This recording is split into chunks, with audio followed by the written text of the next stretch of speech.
Maybe I could just become the Fire Wolf. Boogle? There was never Boogle. There was only ever me. The friend who had always been by our side, the one we trusted the most, the one we were closest to, was actually the most evil, most brutal firewolf from the legend of Firewolf Valley. Only at that moment did we finally understand everything from the very beginning had been a carefully planned scam. Back then, the Joe used magic pods to seal the firewolf inside a cuckoo fish. And after countless years of waiting, the firewolf finally found his chance. He found us, Ivy and me, two naive and foolish souls who trusted the so-called friend without hesitation, and even helped him break the seal with our own hands, setting him free once again. Ivy and I froze on the spot, our bodies going cold, unable to believe what we were seeing. My most trusted friend was actually the real mastermind behind it all. In that moment, all hope completely shattered, and every belief in my heart collapsed in an instant. I hated his betrayal, and I hated even more the disaster the firewolf had brought to the entire forest. But why? You ruined everything. There was so much peace here. There was peace here, and you destroyed it. You caused so much pain. What about my pain? I was the runt of my litter, so my pack tossed me aside to die. And none of the other creatures wanted me around. So I promised myself that one day I would burn the valley down, and those who survived would bow down to me. Just then, Ivy suddenly rushed toward the magic pods. She wanted to transform into a stronger creature to fight the firewolf. But the firewolf bit her down instantly and violently flung her away. Then the firewolf burned down all the remaining pods. It's time the valley was ruled by fear again. Now fully revived, he clearly wanted to reclaim everything that once belonged to him. But I didn't abandon Ivy. I dragged my weak body, desperately pulling her, even though she weighed several times more than me, step by step, struggling toward Bird Mountain. For an entire day and night, I never stopped and I never rested. With nothing but sheer willpower left, I finally brought Ivy back to Bird Mountain. Ivy? Help her.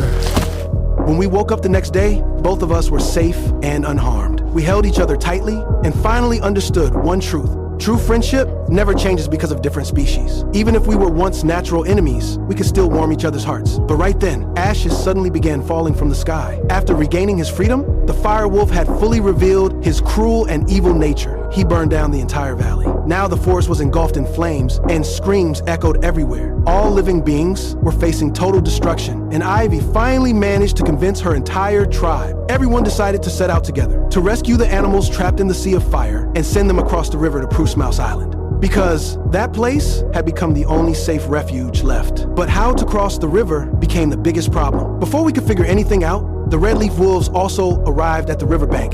Thank you for saving my son. What do you say? Thank you.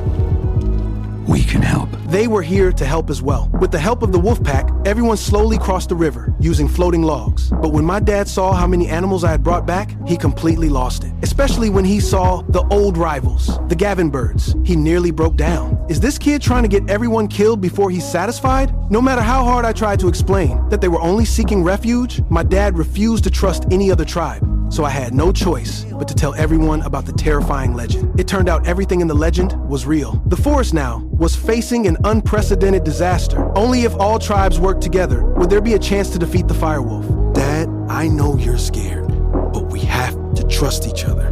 After hearing this, my dad finally believed me and finally accepted the other tribes. But right then, the evil firewolf had already jumped onto the floating logs, not planning to spare a single life. Suddenly, I remembered that the firewolf had once been sealed by the Joe. So I returned to the tree hollow where I had transformed before and kept calling out the Joe's name. I asked him if he could grow another magic pod again. Unexpectedly, a miracle really happened. The dead Zoe actually responded to my wish. Zoe.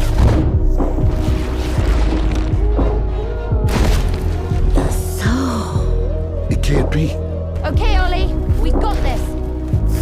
Holly? That's our son. Just as the firewolf was about to storm ashore and unleash slaughter, I, now transformed into the Zoe, was already standing in front of him.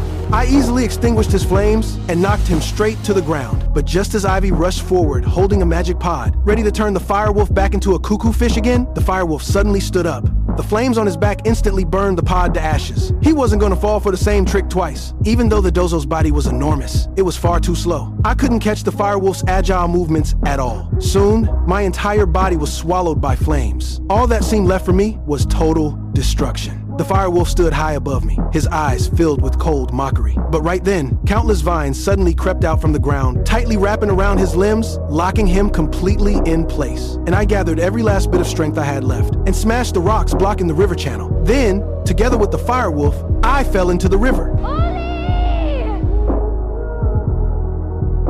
The water flowed back into the forest, and I finally saved the entire valley. I protected my home and safeguarded all living beings. But after that, my figure completely disappeared. The valley returned to peace, becoming beautiful and full of life once again. The Pruss Mouse tribe and the Gavin birds, once eternal enemies, finally let go of all prejudice and misunderstanding. They shook hands and chose to live in unity. Together, they protected this hard-won home until one day, the Zo appeared in the valley again, and Ivy suddenly noticed something. On the back of the largest Dizo, there was a figure she knew all too well. That person was Miali. Ollie! Oh, Ollie! You're alive! Ah! I thought you were gone forever! Where have you... How did you... The Zo, they found me. You know, they have these things called magic pods.